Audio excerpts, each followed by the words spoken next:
are here today in Glaskeelan, County Donegal, to have a look at peatland restoration on a site that was there was drain blocking carried out on 4 years ago. So we're just going to talk through the methods that were used. We're going to talk through why peatlands are so important, explain a little bit around peatland restoration and re-wetting, just to kind of dispel some of the myths.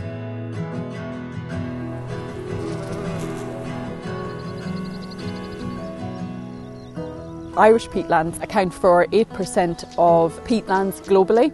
They're important in terms of flood regulation, so peatlands hold massive amounts of water. Sphagnum is the main component of peatlands, and they have capacity to hold amazing amounts of water. So when you're walking on a bog and you have that kind of wobbly feeling under you, that's your peatland and that's your water retention.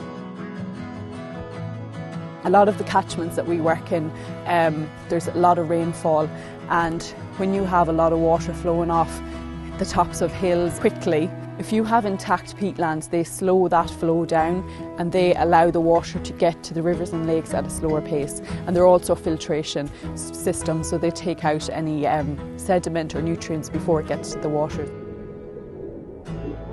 Also, in terms of carbon storage, intact peatlands have huge capacity to store carbon. Where you have peatlands that have been disturbed, where you've drainage, turbary, any kind of damage or activity on peatlands, you are actually releasing carbon into the air. So they're huge carbon sinks, and it's important in the climate that we're in now to kind of maintain and restore those. Peatlands also have amazing species-rich biodiversity, so they are a habitat for a lot of newts, lizards, wetland birds, and also in terms of the species. So you have your sphagnums, you have your lichens, you have your herb layer, which is your heathers, your bog myrtle, and your other species indicators like your sundews and your bog asphodel and your bog cotton. So they're an amazing source of biodiversity as well. Farmers and the general public have this kind of perception that re-wetting is flooding the land, when in fact all you're doing is you're restoring it to what it naturally was functioning as. So in terms of this particular plot, when we re-wetted it with the farmer, all it was putting in very simple peat plugs along the site up to the level which he was comfortable with in terms of maintaining the water level. And again, it's not about stopping the water moving. The water's still moving through the drains, but at a much slower rate. So it allows the vegetation along the sides of the peatland, which would have dried out from the drainage, to re-wet, revegetate, and you just have that nice functioning peatland again. In this particular plot, there was areas of it that the farmer couldn't access because of the drains, and now the sheep use the peat plugs as crossing points to get to other parts of the field to graze it.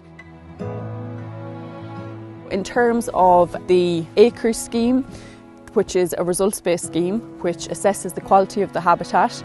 Over the course of the 4 years since this plot was revegetated, the score has increased from a 0 to an 8 over 4 years. So there is potential there to increase your score when you are in results-based schemes. As I said, the farmer can still use the field, it still gets a payment. There's no impact on the farmer's farming methods as such. There's different methods of blocking or restoring drains. It depends on the slope, the amount of rainfall, and the type of drains that are on the farm. So for this particular farm, the peat plugs worked well because there's no huge pressure in terms of water or rainfall coming off. But if you had a farm where there was heavy rainfall coming off a hill coming straight down into a drain, you would look at maybe timber weirs or another method just to ensure that the peat plug stayed in place. So it is very site specific, and we would work with the farmer or the interested party to ensure that the correct method is used, and it would only ever be done to a level that a farmer would be comfortable with as well. So it's important to talk to your advisor or your acres cooperation team to make sure that you have the right method in place.